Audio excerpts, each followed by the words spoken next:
Hello everyone, कैसे हैं आप लोग। स्वागत है आपका एवरेस्ट एकेडमी में। आज मैं लेके आई हूँ आपके लिए UP TET and super TET की क्लास। इसमें आज हमारी हिंदी की फर्स्ट क्लास रहेगी, जिसमें आज हम वर्णमाला के बारे में जानेंगे। चलिए स्टार्ट करते हैं। पहला हमारा टॉपिक रहेगा भाषा।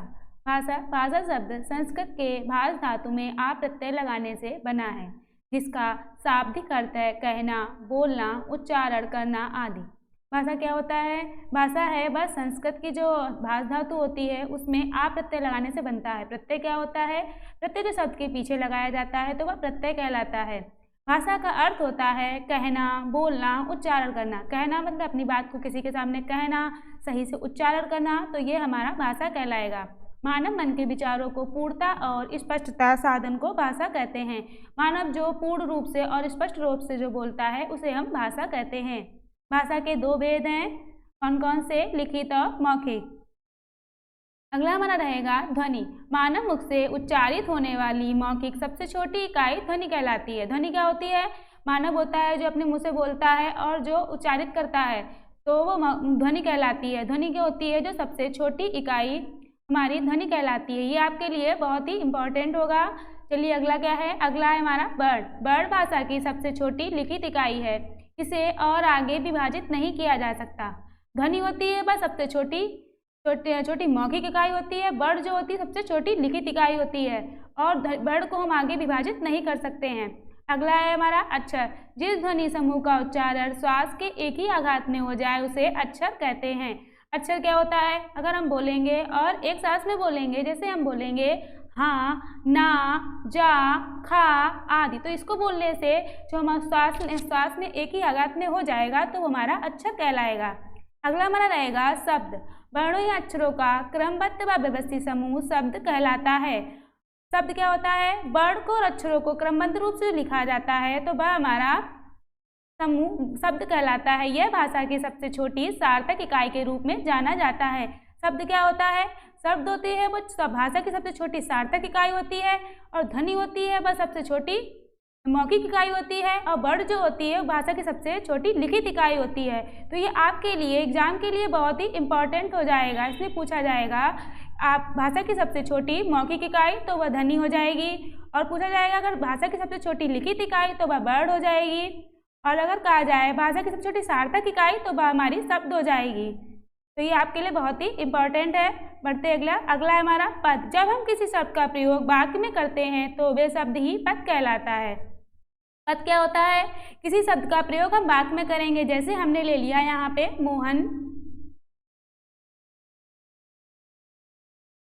जैसे हमने ले लिया मोहन, तो ये हमारा एक पद हो गया। अब इसका हम वाक्य में प्रयोग करेंगे तो वह हमारा शब्द कहलाएगा।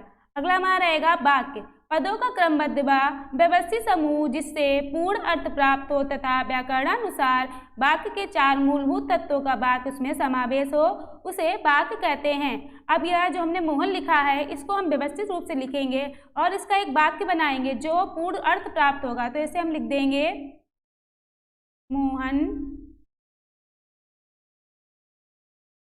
घर जाता है। तो ये हमारा पूरा एक वाक्य बन जाएगा। इसका पूरा अर्थ हो जाएगा मोहन कहाँ जाता है? मोहन घर जाता है। तो इसके व्यवस्थित रूप से लिख के और इसका एक वाक्य बन जाता है, तो इसका हो जाएगा मोहन घर जाता है। बढ़ते अगले पे। चलिए वर्णमाला के बारे में जानते हैं। वर्णमाला किसे कहते हैं? वर्णों के व्यवस्थित क्रम समूह को वर्णमाला कहते हैं। इसे देवनागरी लिपि का प्रयोग किया गया है। तो वर्ण कौन से होते हैं? वर्ण होते हैं हमारे का, का, चा, चा, छा, ये सब हमारे वर्ण हो जाएंगे। इनको हम व्यवस्थित रूप से लगाएंगे तो हमारा वर्णमाला तैयार होगी। तो व्यवस्थित रूप से लगाएंगे, इसको लगाएंगे हम का, खा, रा, चा, छा, जा, हा, वहाँ, ता, था, ता, और हाँ। तो हम इसको व्यवस्थित रूप से लगाते तो हमारी वर्णमाला तैयार हो जाती है। वर्णमाला में क्या होते हैं? वर्णमाला में हिंदी में उच्चारण के आधार पर 45 वर्ण होते हैं। तो हिंदी में उच्चारण के आधार पर होते हैं 45 वर्ण। इसमें हमारे 10 स्वर होते हैं और 35 व्यंजन होते हैं। और लेखन के आधार पर होते हैं 52 वर्ण। 52 वर्ण। इसमें हो जाएंगे हमारे 13 स्वर और 35 व्यंजन। हमारे 4 संयुक्त व्यंजन भी होते हैं, संयुक्त। तो इन सबको मिला के हमारी वर्णमाला तैयार की जाती है। वर्णमाला क्या होती है, इसे देवनागरी लिपि में हम प्रयोग करते हैं। चलिए बढ़ते हैं अगले टॉपिक पर। वर्ण के बारे में जानते हैं। वर्ण क्या होता है? वर्ण 2 प्रकार के होते हैं, स्वर और व्यंजन। वर्णमाला, मानक हिंदी वर्णमाला। स्वर क्या होता है? जो बिना किसी की सहायता से बोले जाते हैं वह हमारे स्वर कहलाते हैं। कौन कौन से होते हैं? आ, ई, उ, री, ए, ओ, औ। ये हमारे स्वर हो जाएंगे। स्वर होते हैं हमारे 11। अगला रहेगा व्यंजन। व्यंजन क्या होते हैं? तो स्वरों की सहायता से बोले जाते हैं, उनको हम व्यंजन कहते हैं। तो व्यंजन में 25 व्यंजन स्पर्शी व्यंजन होते हैं। इन्हें स्पर्शी क्यों कहते हैं? क्योंकि सबका अलग अलग वर्ग होता है। का वर्ग, चा वर्ग, टा वर्ग, ता वर्ग और पा वर्ग। और का वर्ग में भी 5 अक्षर वर्ण होते हैं, चा वर्ग में भी 5 वर्ण होते हैं, टा वर्ग में 5 होते हैं और ता वर्ग में 5, पा वर्ग में 5। इसीलिए इन्हें हम स्पर्शी वर्गी व्यंजन भी कहते हैं और स्पर्शी व्यंजन भी कहते हैं। तो का वर्ग में हो जाएगा का, खा, गा, घाड़ा। चा वर्ग में हो जाएगा चा, छा, जा, झा, वहाँ। टा वर्ग में हो जाएगा टा, ठा, डा, ढाड़ा। ता वर्ग में ता, था, दा, धाना। पा वर्ग में हो जाएगा पा, फा, बा, भा, मा। इसीलिए हमें स्पर्शी व्यंजन भी कहते हैं। इसमें जो लास्ट में ये होते हैं वहाँ, सॉरी, ढ़ा, वहाँ, ढ़ा, ना, मा। इनको हम नासिक के व्यंजन कहते हैं। नासिक। ये लास्ट के जो 5 अक्षर होते हैं इनको हम नासिक के व्यंजन भी कहते हैं। अगला व्यंजन हमारा रहेगा अंतस्थ व्यंजन। ये कितने होते हैं? ये 4 होते हैं। कौन कौन से? या, रा, ला, बा। 4 हमारे अंतस्थ व्यंजन होते हैं। अगला है उष्ण व्यंजन। ये कितने होते हैं? ये भी 4 होते हैं। सा, सा और हा। अगला रहेगा संयुक्त व्यंजन। संयुक्त व्यंजन ये भी 4 ही होते हैं हमारे। छ, त्र, ज्ञा, स्रा। संयुक्त व्यंजन कितने? इनको 2 अक्षरों से मिलकर बनाया जाता है। कौन कौन से? क्या बनता है हमारा? का, धन, सा बराबर बनेगा था।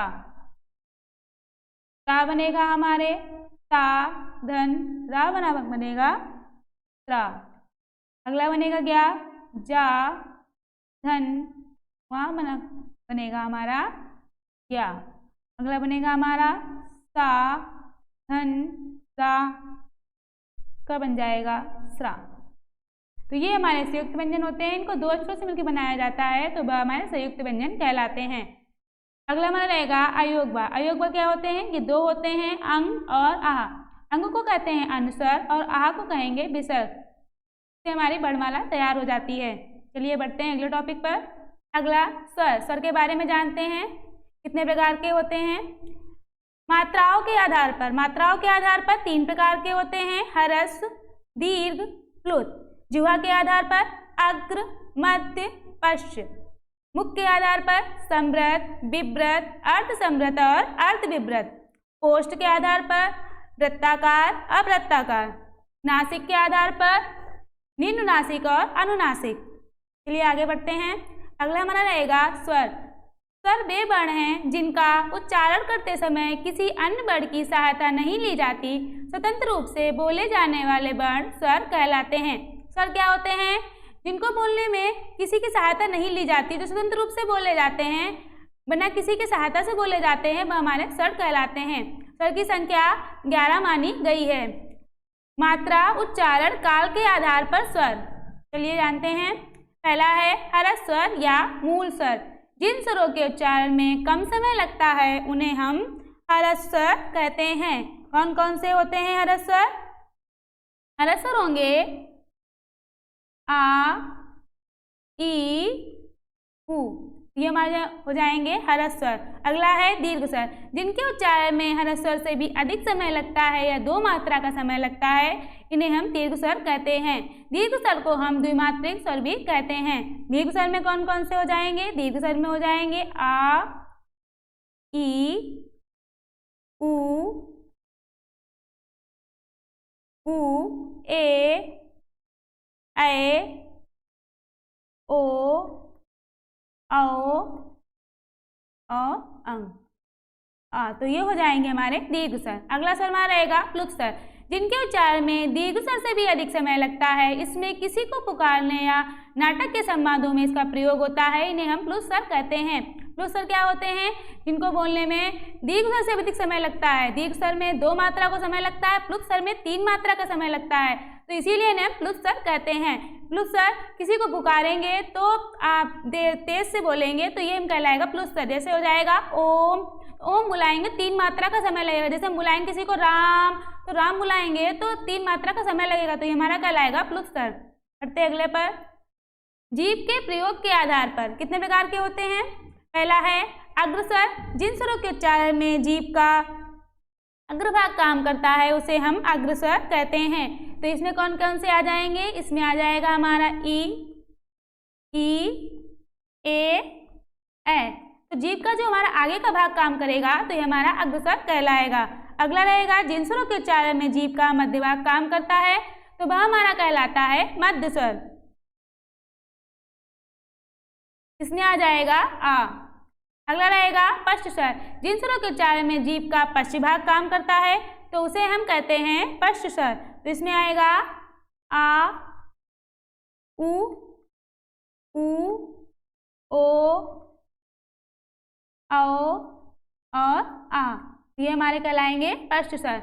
अगला रहेगा हमारा मुख के खुलने के आधार पर, मुख से बोलेंगे तो उसके आधार पर। तो पहला रहेगा बिभ्रत स्वर, जिन स्वरों के उच्चारण में मुख द्वार पूरा खुलता है उसे हम बिभ्रत कहते हैं। तो इसमें कौन सा स्वर आएगा? इसमें आ जाएगा आ। तो आ बोलेंगे तो हमारा मुख द्वार है पूरा खुल जाएगा, तो वह कहलाएगा बिभ्रत स्वर।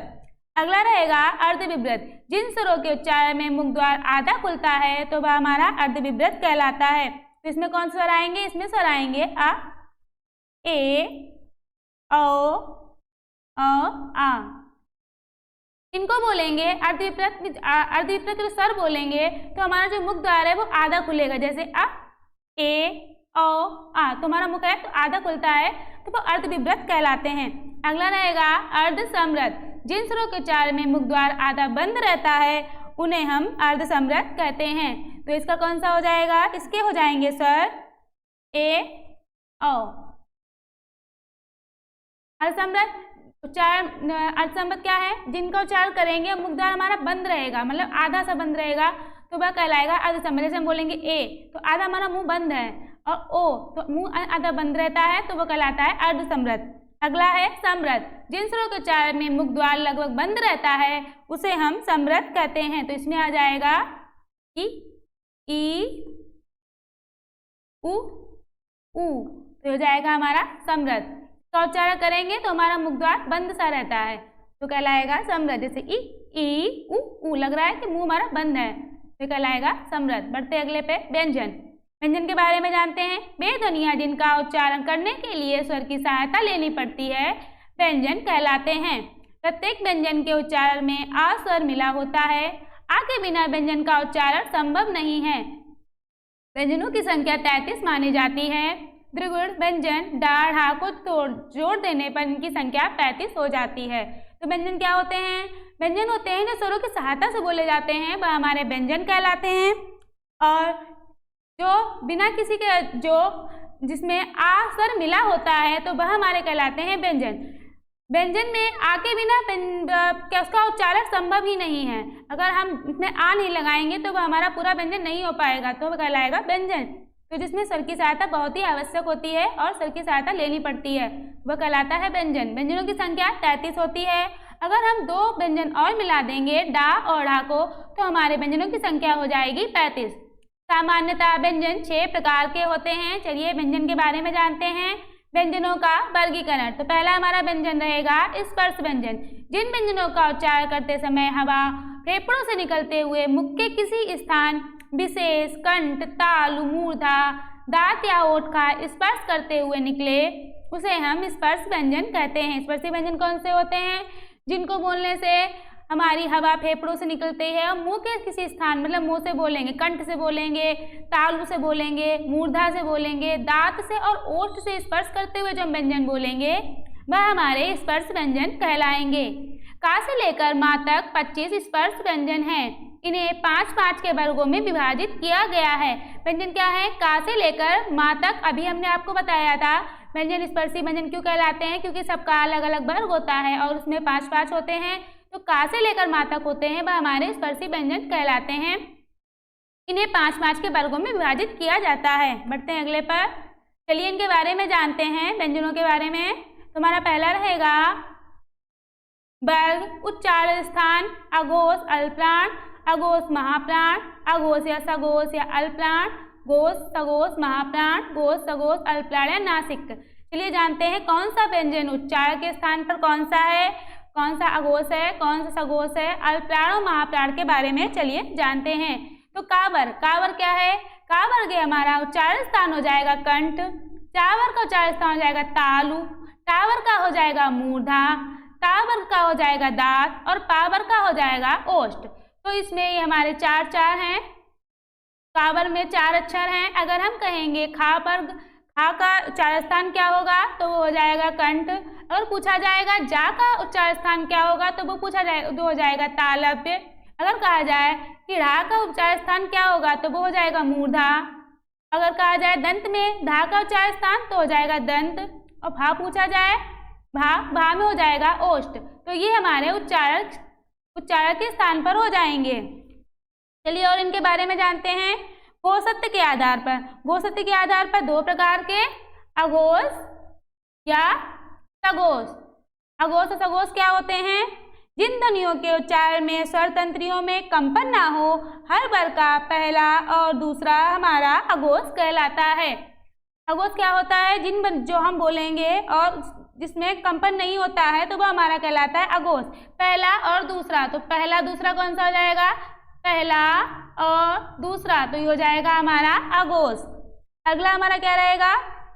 हर वर्ग का पहला दूसरा, पहला दूसरा, तो ये हो जाएगा हमारा अघोष।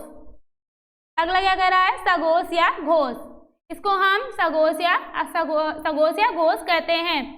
तो उसमें क्या होता है? जिन ध्वनियों के उच्चारण में स्वर तंत्रियों में कंपन ना हो, हर वर्ग का तीसरा, चौथा, पांचवा हमारा घोष या सघोष कहलाता है। तो हर वर्ग का तीसरा, चौथा, पांचवा, तो ये हमारा कहलाएगा घोष या सघोष। तीसरा, चौथा, पांचवा, तो ये हमारे हो जाएंगे अघोष और ये हो जाएंगे हमारे सघोष। चलिए आगे बढ़ते हैं। अगला है हमारा प्राणत्व के आधार पर। प्राणत्व के आधार पर 2 प्रकार के होते हैं, अल्पप्राण और महाप्राण। अल्पप्राण क्या होता है? अल्पप्राण होते हैं जिन व्यंजनों के उच्चारण में मुख से कम हवा निकले उसे हम अल्पप्राण कहते हैं। हर वर्ग का पहला, तीसरा, पांचवा हमारा अल्पप्राण कहलाता है। तो हर वर्ग का कौन सा? का वर्ग का पहला, तीसरा, पांचवा, हर वर्ग का पहला, तीसरा, पांचवा, तो ये हमारा हो जाएगा अल्पप्राण। अगला हमारा रहेगा महाप्राण। महाप्राण क्या होता है?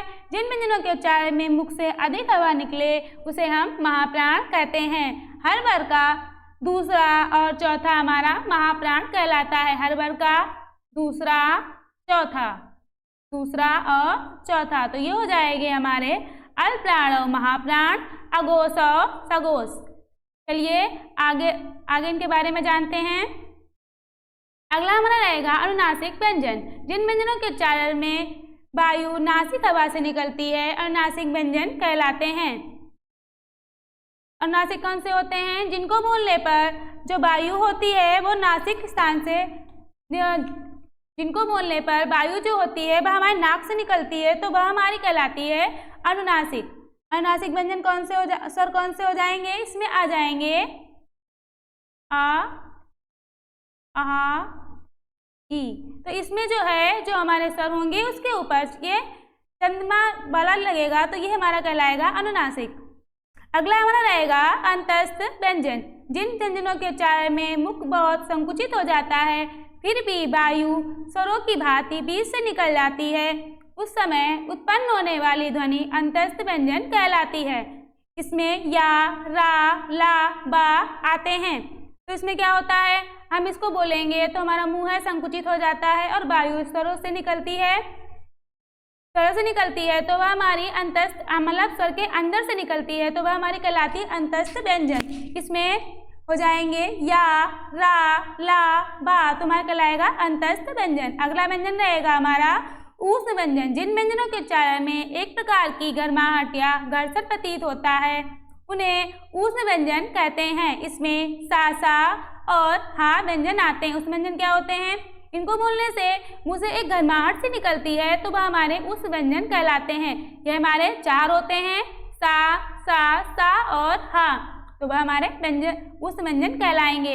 अगला व्यंजन रहेगा हमारा उच्छिप्त व्यंजन। जिनके व्यंजनों के उच्चारण जीभ पहले ऊपर उठकर मूर्धा का स्पर्श करे या फिर झटके से साथ नीचे आए उसे उच्छिप्त व्यंजन कहते हैं। उच्छिप्त व्यंजन क्या होता है? जो जिनको बोलने पर जीभ हमारी होती है ऊपर उठकर मूर्धा को स्पर्श करती है, मूर्धा मतलब मुंह को स्पर्श करती है और फिर झटके के साथ नीचे आती है तो वह हमारे उच्छिप्त व्यंजन कहलाते हैं। तो इसमें उच्छिप्त व्यंजन कौन से होते हैं? 2 होते हैं, डा और ढा, ये हमारे उच्छिप्त व्यंजन कहलाते हैं। इनको हम त्रिगुण व्यंजन भी कहते हैं। अगला हमारा रहेगा संयुक्त व्यंजन। जिन व्यंजनों के उच्चारण में अन्य व्यंजनों की सहायता लेनी पड़े उसे संयुक्त व्यंजन कहते हैं, जैसे छ, त्र, ज्ञा, स्रा। तो ये हमारे संयुक्त व्यंजन कहलाते हैं। संयुक्त व्यंजन क्या होते हैं? 2 अक्षरों से मिलकर बने होते हैं, उन्हें हम संयुक्त व्यंजन कहते हैं। इनमें किसी अन्य की सहायता लेनी पड़ती है तो ये हमारे कहलाते हैं संयुक्त व्यंजन। चलिए मिलते हैं अगली क्लास में। Take care, bye bye.